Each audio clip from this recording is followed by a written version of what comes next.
An epic road trip spanning 21 days, traversing over 4 countries, 9 jeeps, 15 friends. But what makes a road trip epic? Sure, there will be breathtaking scenic drives, beautiful backdrops,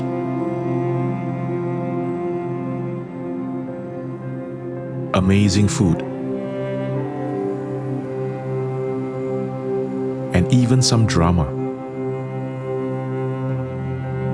But it is always the people that ultimately defines the quality of the times spent together.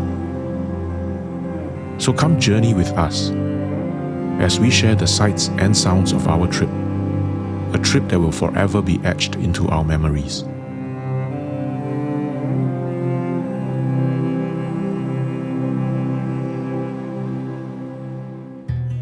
While the preparation and planning for our trip had started some 9 months prior, it all really began at a petrol station in Kulai, Malaysia.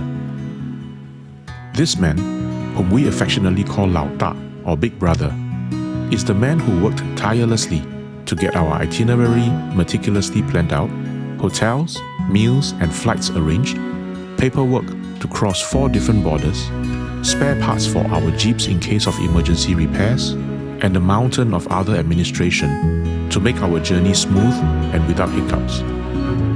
The first leg of our drive was to the town of Ipoh, some 500 kilometers away. This first drive together allowed us to understand each other's driving styles, get familiar with our convoy SOP, and how we receive instructions and communicate over the radio.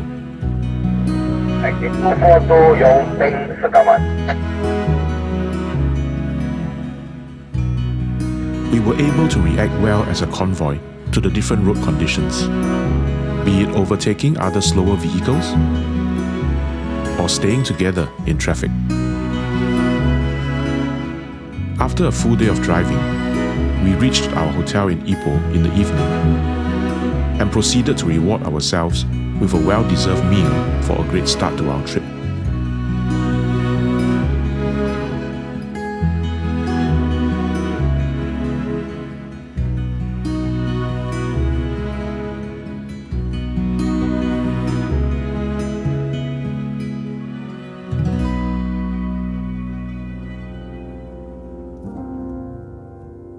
The next morning, we made a straight dash to the border between Malaysia and Thailand to preempt any unexpected delays we might encounter while clearing customs.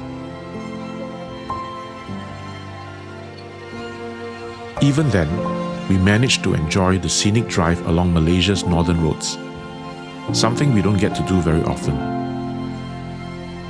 We were rewarded with a beautiful sky, low-hanging clouds, and amazing views of the lush green landscapes.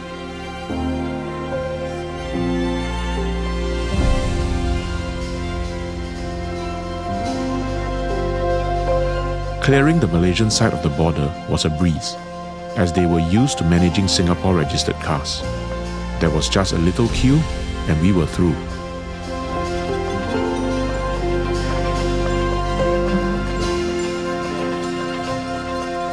The Thailand side, however, was a bit of a hit and miss. All the paperwork had to be done manually, and the procedures were inconsistent depending on which counter your vehicle ended up at. Nevertheless, we navigated the process patiently and finally found ourselves in Thailand. Now would be a good time to introduce the jeeps and the amazing people with them.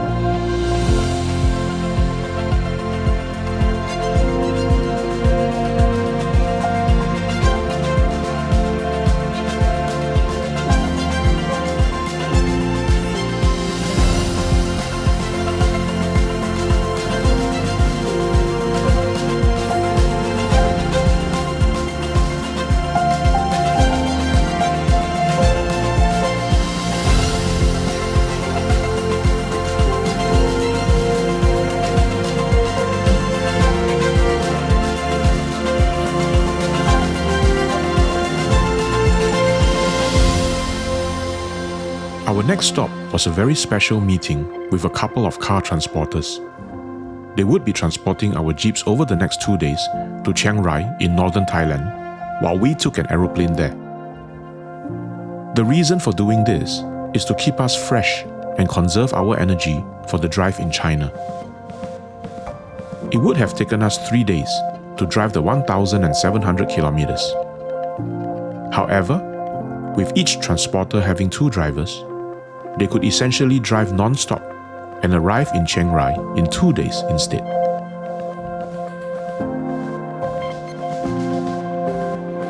And so, with our hearts full of separation anxiety and our air tags activated, we bade a temporary farewell to our jeeps.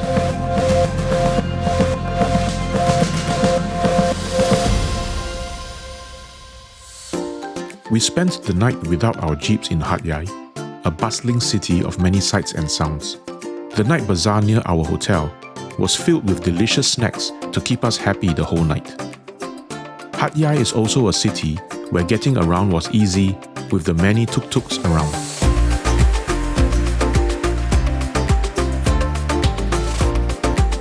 We had dinner at a huge buffet place with all the seafood and meats you could ever eat, and even treated ourselves to some beers since we were not going to be driving the next day.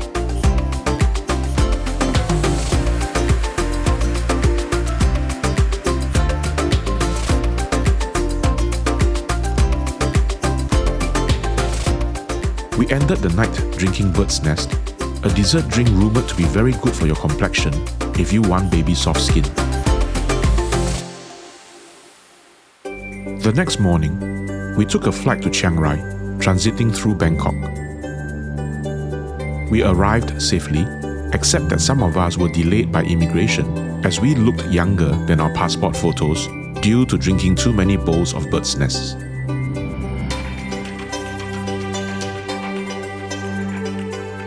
After settling into our hotel, we had a delicious lunch filled with the familiar taste of Thai spices and lemongrass. The rest of the night was then spent exploring the city of Chiang Rai.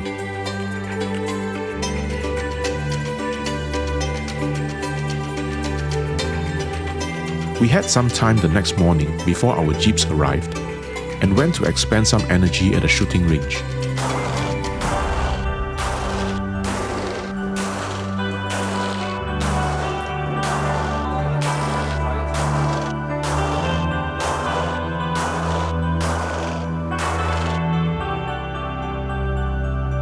The highlight of the day had to be seeing our transporters with our jeeps rolling down the dusty road. 2 days apart, and we were finally reunited with our rides.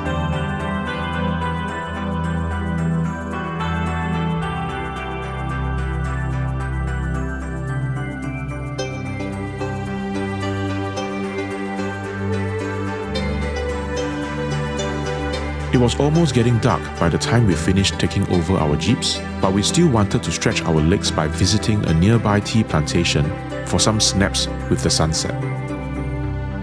And now that you've met our jeeps, it's time to put faces to the jeepers.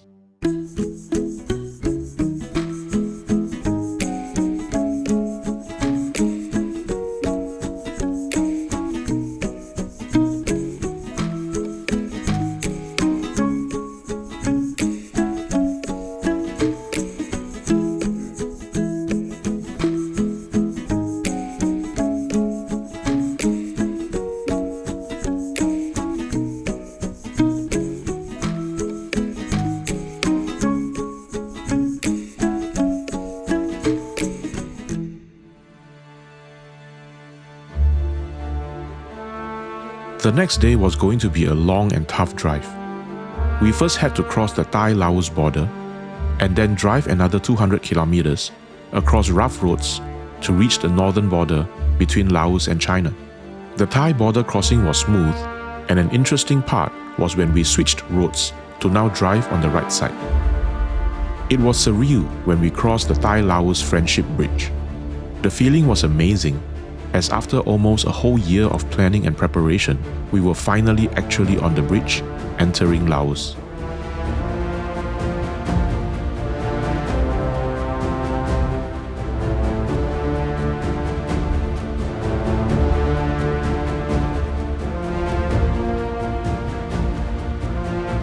The next part was tough. We had to clear some 200 over kilometers to reach the northern border of Laos in a town called Botan. The roads were unpaved, rocky, dusty, and crowded with big trucks and lorries. Several jeeps were even considering suspension upgrades once they returned home.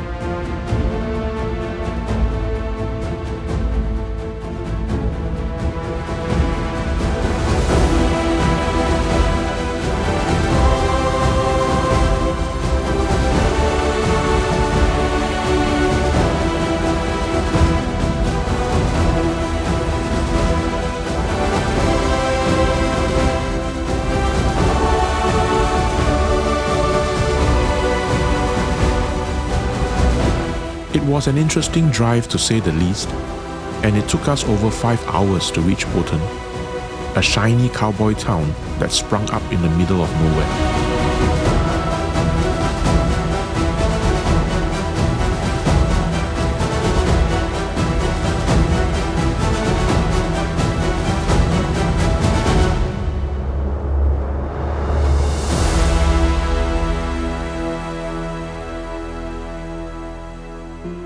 Early next morning, we were the first in line to cross the Laos border into China. The process was smooth, and we got through without any trouble, except for a little hiccup with a malfunctioned key. We think the driver learned his lesson. All was well, and we even had a shower of blessing as we passed through. We also met up with our Chinese guides, who will be with us for the rest of the trip. This is Kang. He too owns a Jeep Wrangler, or as the locals call it, Mu Ma Ren. Kang will prove to be an excellent guide, navigating for us, keeping us safe and on track, helping with our field repairs, and basically covering every technical aspect of our drive. Xiao Long was the woman behind all the administration. She handled all the bookings with the hotels, restaurants, and places of interest, and also managed the paperwork at the various inspection checkpoints. The two of them had been amazing, and many things on this trip would not have been possible without their efforts. Our first stop was to the traffic police office to get our temporary Chinese driving licenses and number plates. We had to undergo a quick lesson in local road safety, which was easy to understand, for most of us anyway. We left a little memento at the police station to mark this trip. Today was also the day we earned the right to paste the flags of the 5 countries we had travelled through on our jeeps.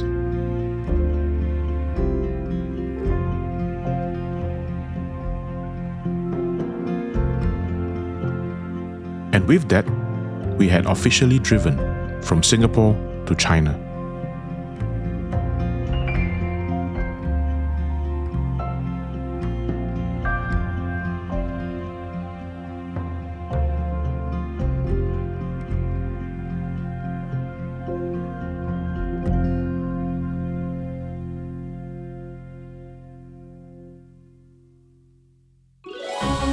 We had dinner at the Chama ancient city in Pu'er and soaked in the vibrant culture of song and dance. We were amazed at the level of energy of the locals who participated enthusiastically and even came dressed for the occasion.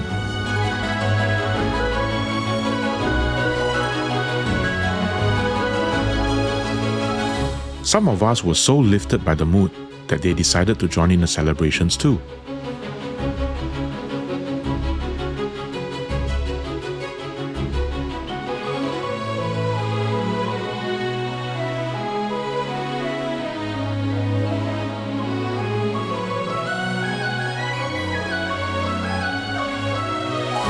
This being where the world-famous Pu'er tea originates, there were no shortages of tea houses and free tastings.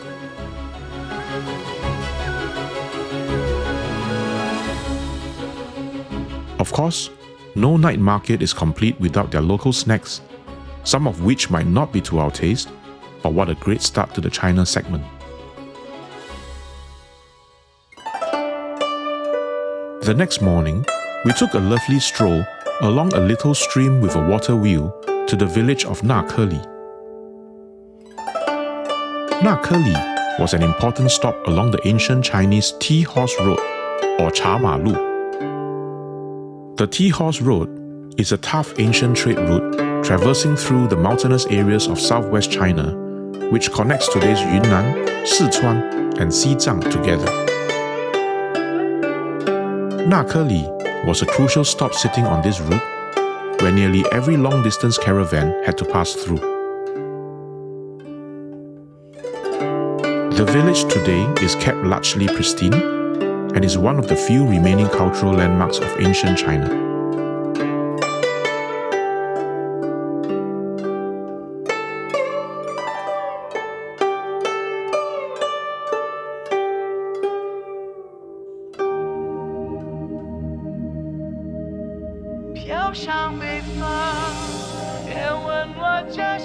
We then headed north for over 400 kilometers along the river valley to Dali. This was also our first experience of driving long distances over Chinese highways, and we must say that the roads were very well maintained and pleasant to drive on.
我站在天子脚下，被踩得喘不过气，走在前门大街跟人潮总会关起。或许我根本不属于这里，早就该离去，只能给我致命的一击。请用力，到这里是梦想的中心，但梦想的遥不可及。这里是圆梦的圣地，但却总是扑朔迷离。多少人敌不过残酷的现实，从此销声匿迹。多少人陷入了昏迷，剩下一具空壳尸体。别再问我家乡。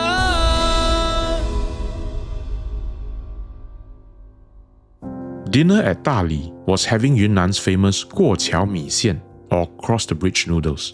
Simply put, they served us a bowl of hot piping soup and we put the noodles and ingredients in ourselves. This dish was said to have originated from the story of a scholar who was studying hard for his imperial exams on a small island. His wife, who would bring him food, found that by the time she had crossed the bridge to the island, the soup would have turned cold and the noodles soggy. So she basically decided to keep the noodles separate from the soup, just like our food delivery in Singapore, where they also separate the soup and the noodles too. Spent the rest of the evening exploring the ancient city in Dali. Our trip was planned in such a way that each day's drive ended with enough time for us to have the opportunity to relax and explore the area where we were staying at. Kudos again to our Lao Da's planning.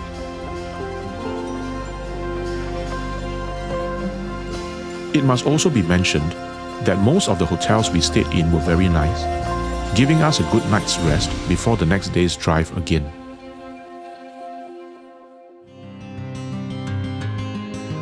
The next morning, we did a bit of sightseeing at the Three Pagodas, a famous landmark in Dali. We then drove to Erhai, the second largest highland lake in China. Instead of highways, today we had to navigate through narrow alleyways to reach the lake. There, the drone pilots had a bit of fun flying with some seagulls. All in all, we had a relaxing time around the lake, enjoying the scenery.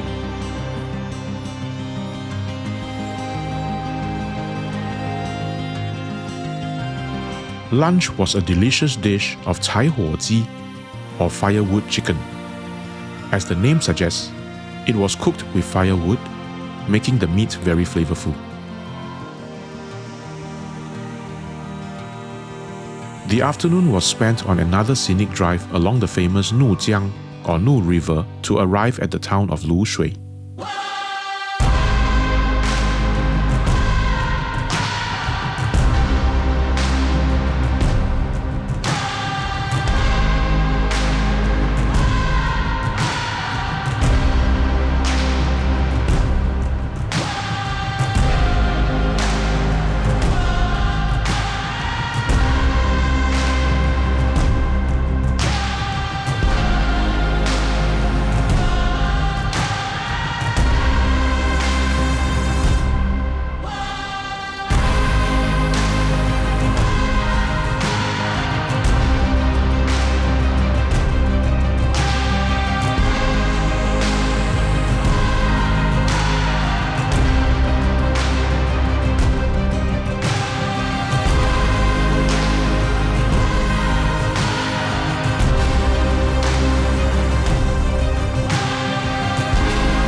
It is not every day that you get to drive along the Nujiang River Gorge. The meandering road, following the path of the ever-flowing river, embraced by tall mountains all around us. Truly a surreal experience.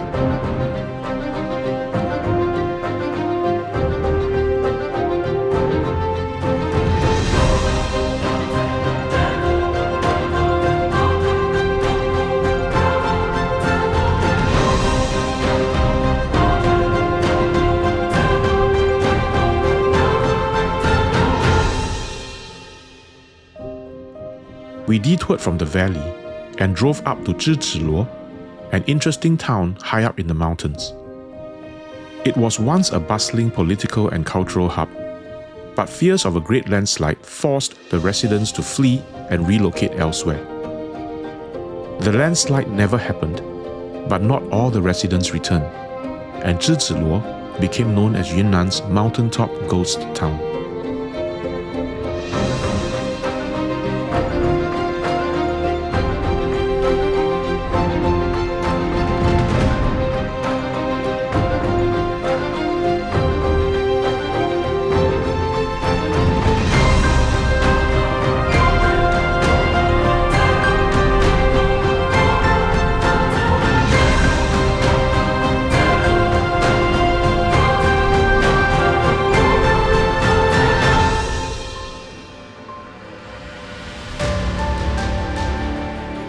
We continued on our journey and started ascending into the mountains to get to our next destination. The roads were windy, with rock walls on one side and steep cliffs on the other. The danger of falling rocks and landslides were very real, and we navigated carefully but swiftly past them.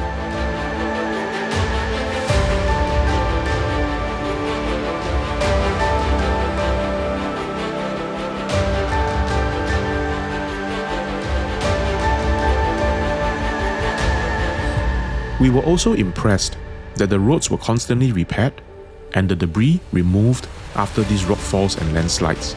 Not an easy task, to say the least, As we got higher, we soon got used to driving in these conditions and were also rewarded with breathtaking scenery of neighboring mountains. The landscape around us gradually changed, and to everyone's delight, when we reached about 3,000 meters in elevation, we found ourselves driving with snow all around us. This was definitely a first for our Singapore cars to experience driving in snow. We descended over the other side of the mountain and ended another amazing day.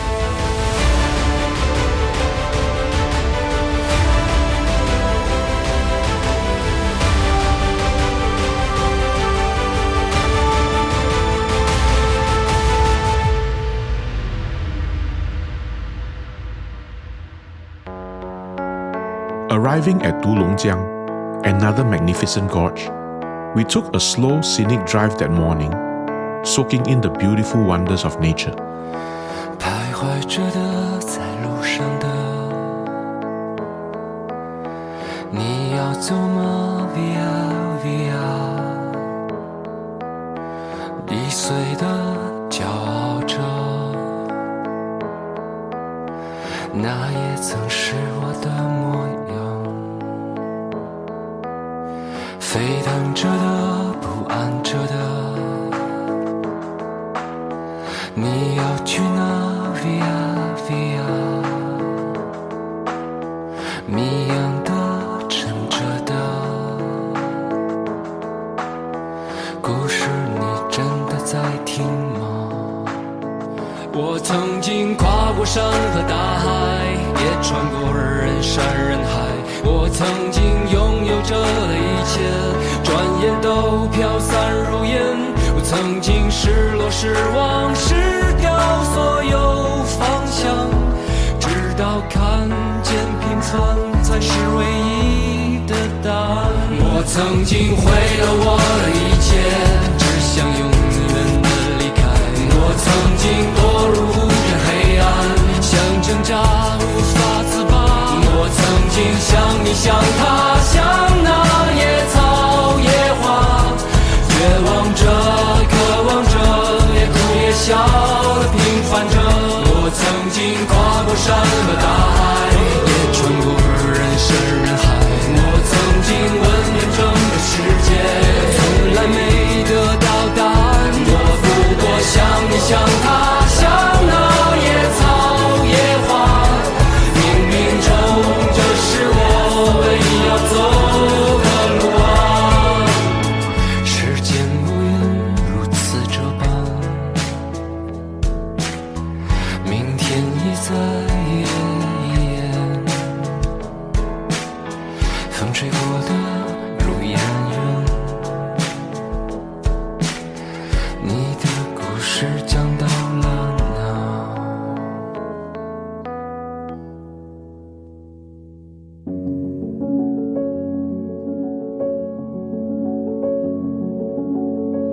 ？Dulongjiang is home to the Dulongzu, one of China's officially recognized ethnic groups.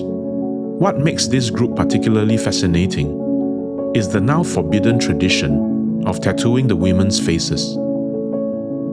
It was believed that doing so prevents their young women from being kidnapped by other tribes, as they would be easily recognizable. Only a handful of these women are still alive today, and we were thrilled to be able to meet and speak with two of them.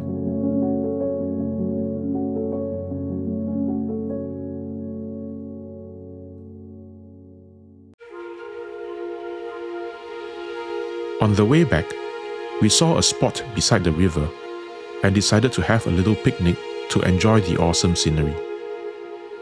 We opened up our camping chairs and tables and set up shop.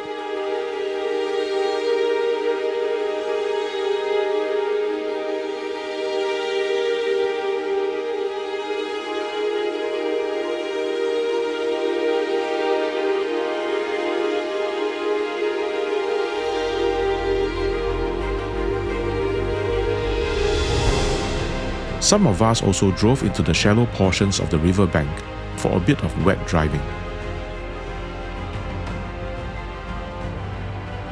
But Slim Doll decided to have too much fun and ended up deeper than he would have liked. Took a while, but with some guidance over the radio, he was able to recover without much trouble. It is, after all, a jeep.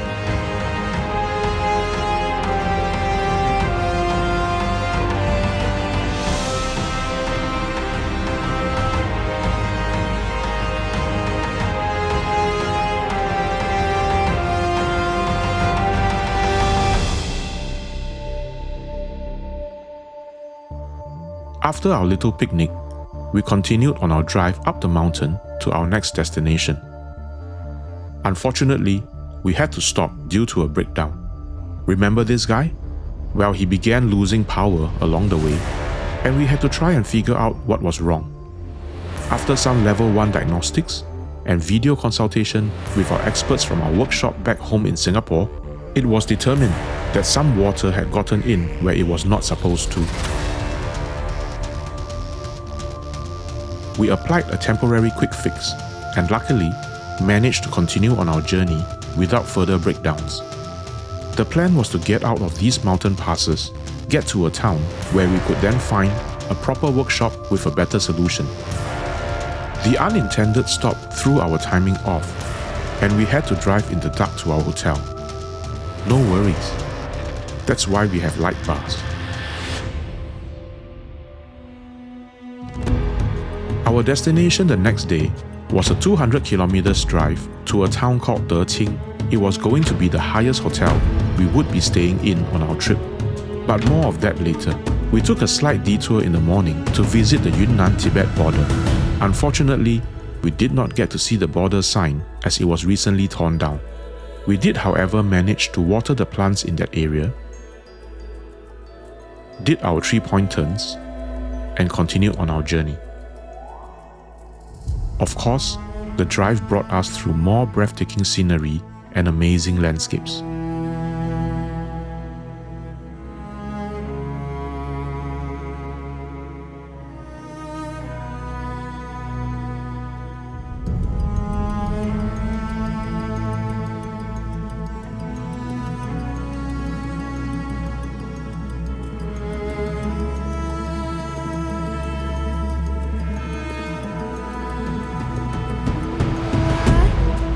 We also stopped along the official road sign of the famous national highway G219, known also as the Xinjiang-Tibet Highway, which we had been traveling on. This scenic and beautiful highway spans over 2,000 kilometers and is one of the highest in the world. It hugs the western borders of China with her neighbors, and we were thankful for the many epic drives it had given us so far. We continued on our journey and were amazed at how our landscapes could change so drastically in the course of a day. From lush green river valleys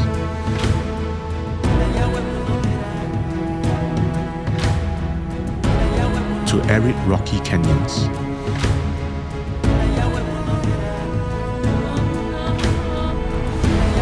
to snow-covered ridges.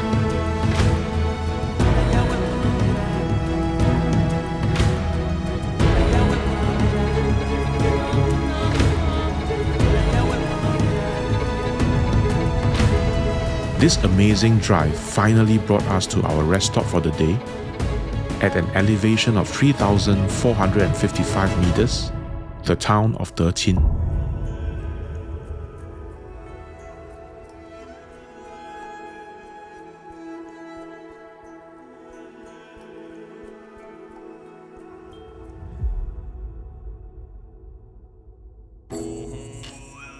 We settled down to a sumptuous steamboat dinner, perfect for the temperature outside.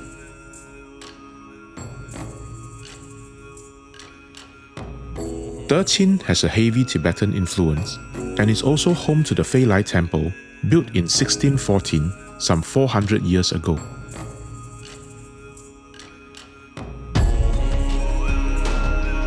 The main beauty of Deqing lies in its view of the majestic Meili Xueshan, a mountain range rising close to 6,800 meters above sea level. The highest peak, Kawagabo, is the highest mountain in Yunnan and is considered sacred to Tibetan Buddhists.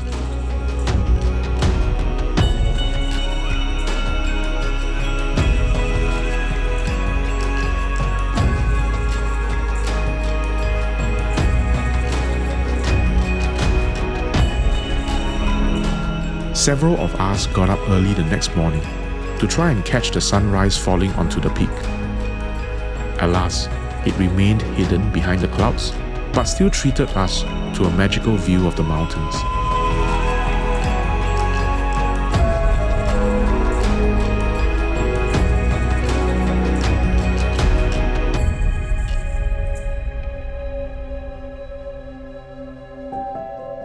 As we departed from Dechin, we made a quick pit stop at a local workshop where we had earlier made arrangements to flush any remaining contaminants from Slimdor. The amazing thing was that Akang managed to get original Mopar gear oil delivered to this remote workshop in under 24 hours, another testament to his abilities. All's well that ends well, and Slimdor is all good to continue the rest of the trip.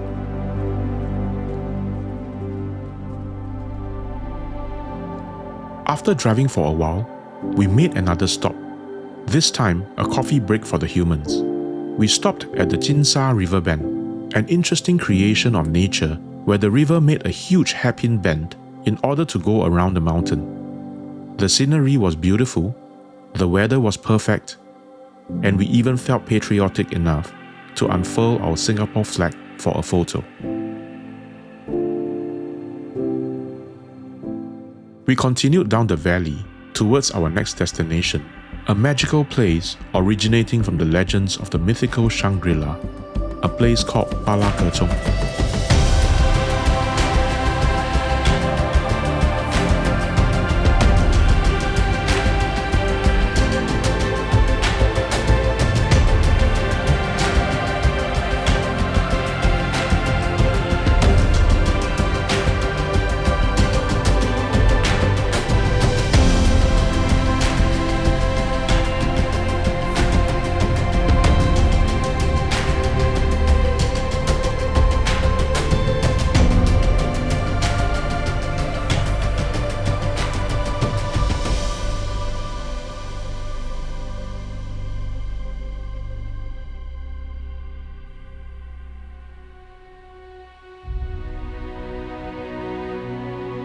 The next morning was going to be the most epic drive of the whole trip.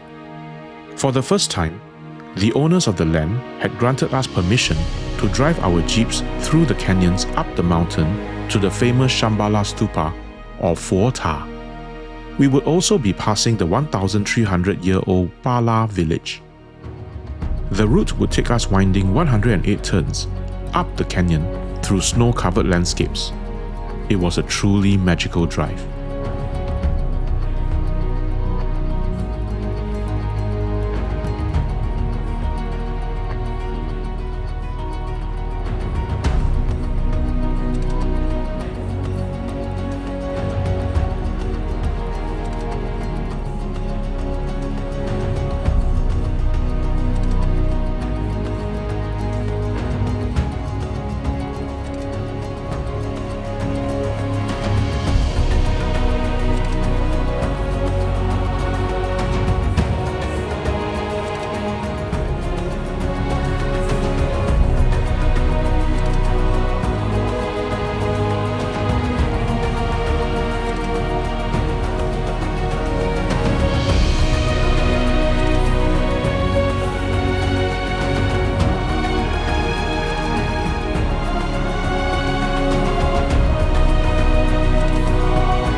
At the top, we took snowmobile rides while enjoying the majestic view of the Shambhala Stupa, or Pho Ta, a natural mountain that resembled the shape of a stupa.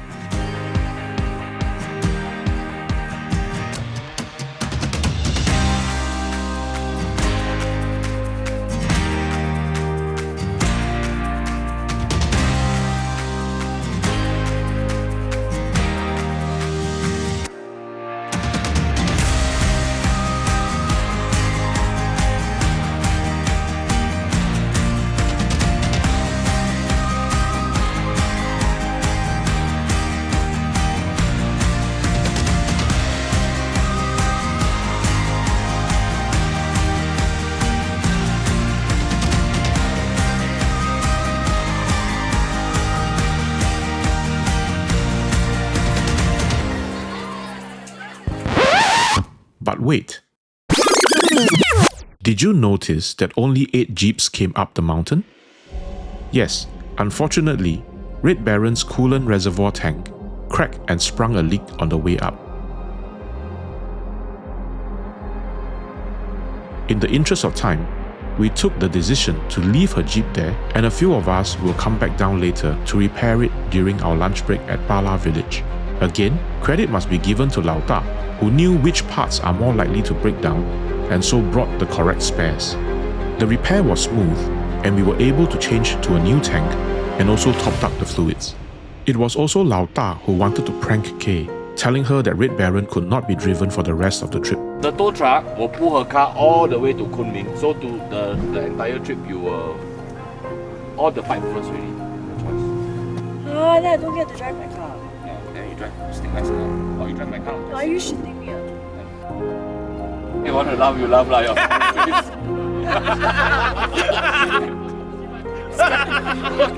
I see your face cramp already. Your car is ready now. We settle already. Come, let's go.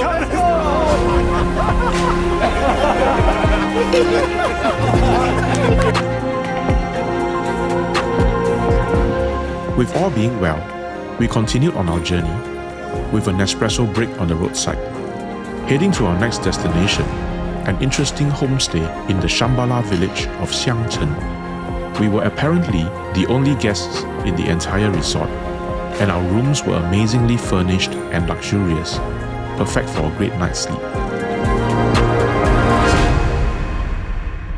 The Shambhala village in Xiangchen is part of Sichuan province and has a long Tibetan history. It is nestled in a beautiful and fertile valley, protected and isolated from the outside world. The houses were uniquely painted white and looked like little castles.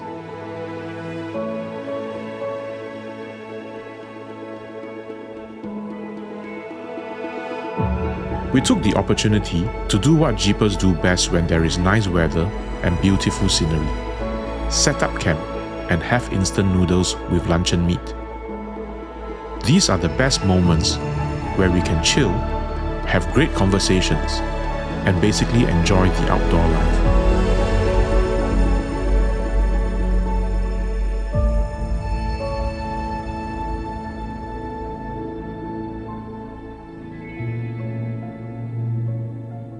We left Xiangcheng to our next destination, but decided halfway to take a different route.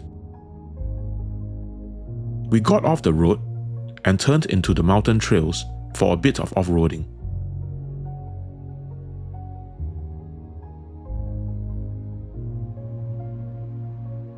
While the trails themselves were not that challenging, it was the high altitudes that were creating problems for the jeeps.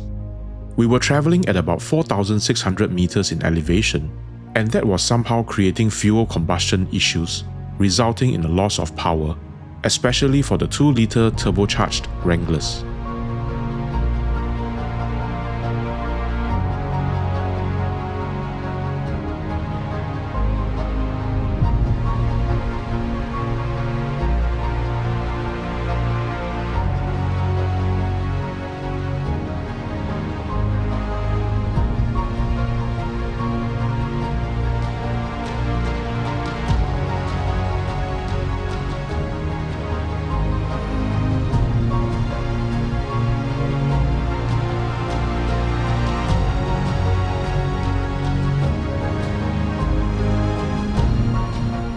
With some perseverance, we still managed to climb higher and were treated to a magnificent view of a lake with endless mountains all around as far as the eye can see. Once again reminding us how vast our world is, and conversely, how small and insignificant we were.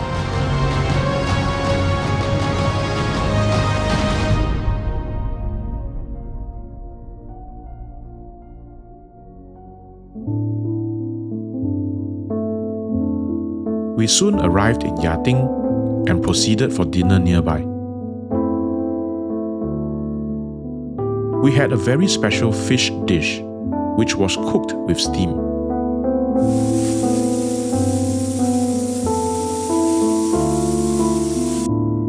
The fish was very fresh and the broth was nice and tasty. We will be spending 2 nights here, so it was a good break for all the drivers to recharge.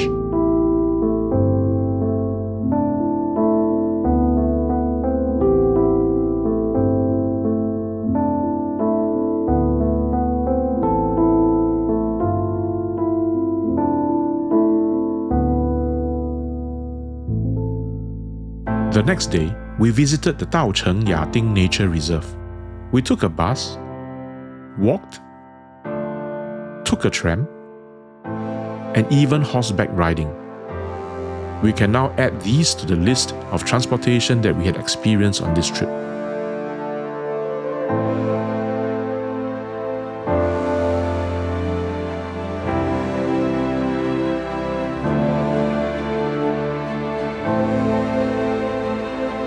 The view in the nature reserve was equally mesmerizing, and since we were not driving, we could take it all in at a more leisurely pace.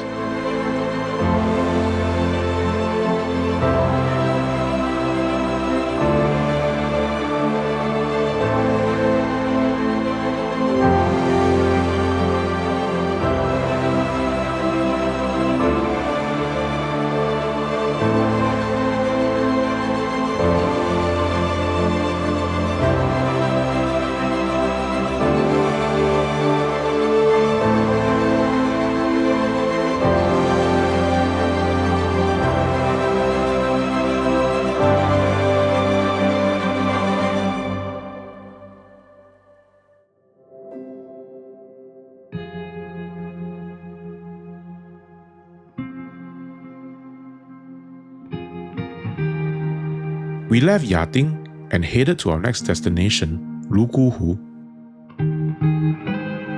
It was again a very scenic drive, and even the view during our toilet break was breathtaking.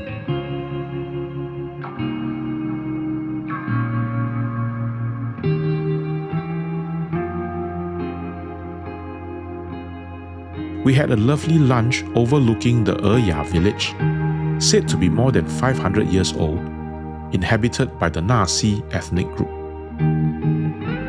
The interesting part of our drive that day was definitely the river crossing. Akang managed to find a ferry service across the Shui Luo River, saving us more than 100 kilometers of driving.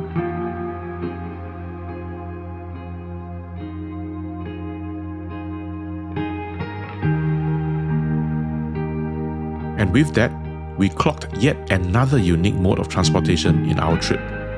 We have now traveled by air, land, and water.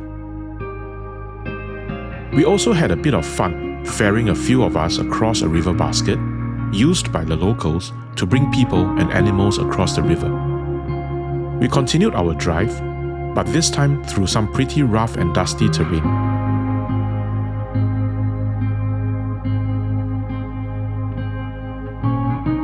We also had to navigate through a village high up in the mountains with very narrow roads. At some points, we were just mere inches away from the cliff's edge. The road conditions improved as we neared Lukuhu, and we finally managed to reach our destination safe and sound.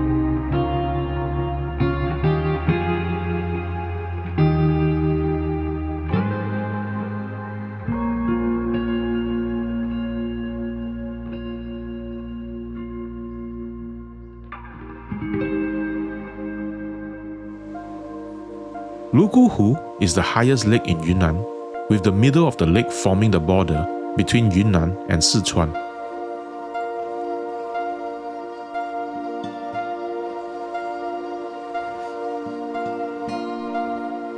The lake is mesmerizing with her turquoise waters and the surroundings peaceful and relaxing.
It was truly one of the nicest places that we have visited on this trip so far.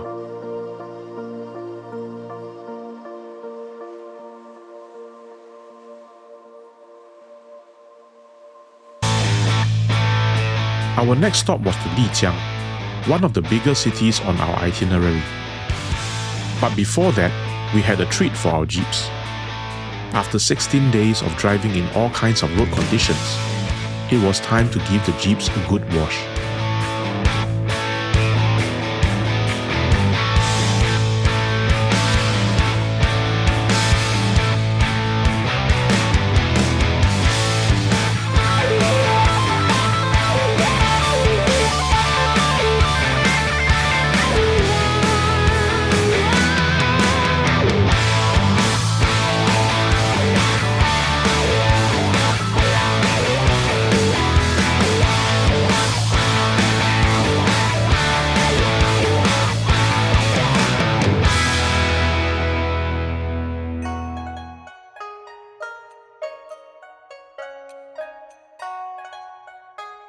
With our jeeps shiny and looking new again, we proceeded to our dinner place in Lijiang, followed by sightseeing at the huge Lijiang Gucheng.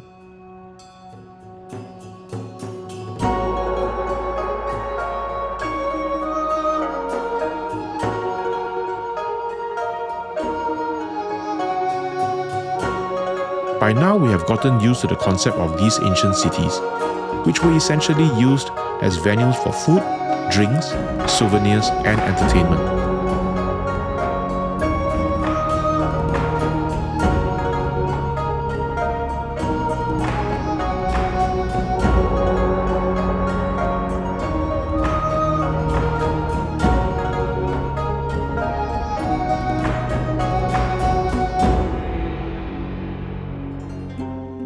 The next morning, we arranged a private tour to visit the magical Yulong Xueshan, or Jade Dragon Snow Mountain.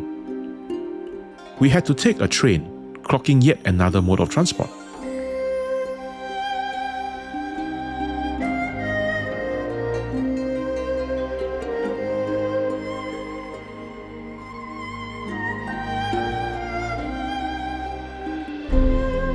We finally arrived at Lanyue-gu, or Blue Moon Valley, which got her name obviously from the turquoise color of her waters.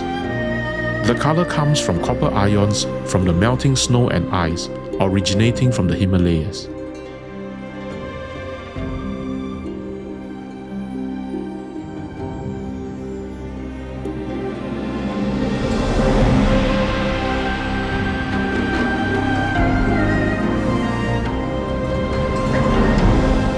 It is also worth mentioning at this time that having a drone on our trip provides a different perspective of the things we saw and adds another dimension to the beauty and majesty of these natural wonders.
The next day, we continued on our journey and headed to visit the famous Hu Tiaoxia, or Tiger Leaping Gorge.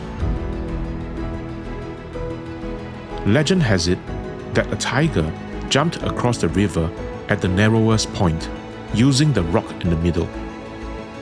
Whether you believe it or not, the gorge was still a majestic sight to behold.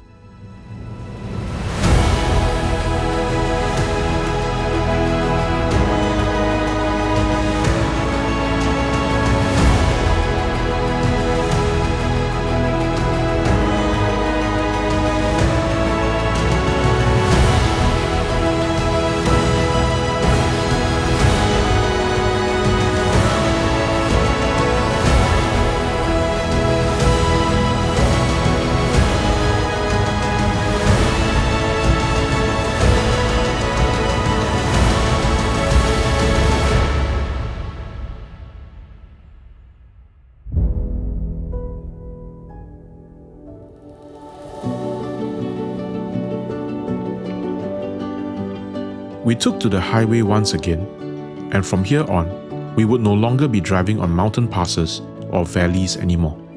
That also means we won't be encountering any more animals along the roads, which there were plenty throughout the trip.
We arrived at the city of Shaxi, a little town with one of the nicer ancient cities. It preserved a very traditional charm, attracting a lot of locals coming here to create content for their social media.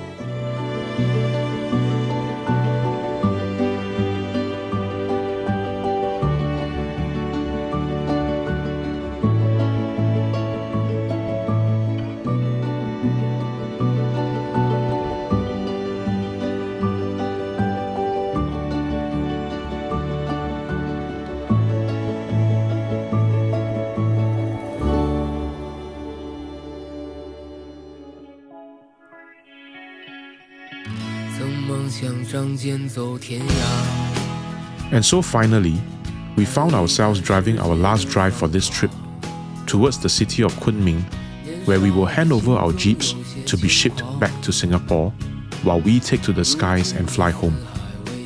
As we come to the end of this journey, we look back, treasuring each memory that we have made and each experience that we have felt. But most importantly, we will hold dearly the amazing bonds that we have forged with our traveling companions. For it was because of these friends that the road trip was truly epic.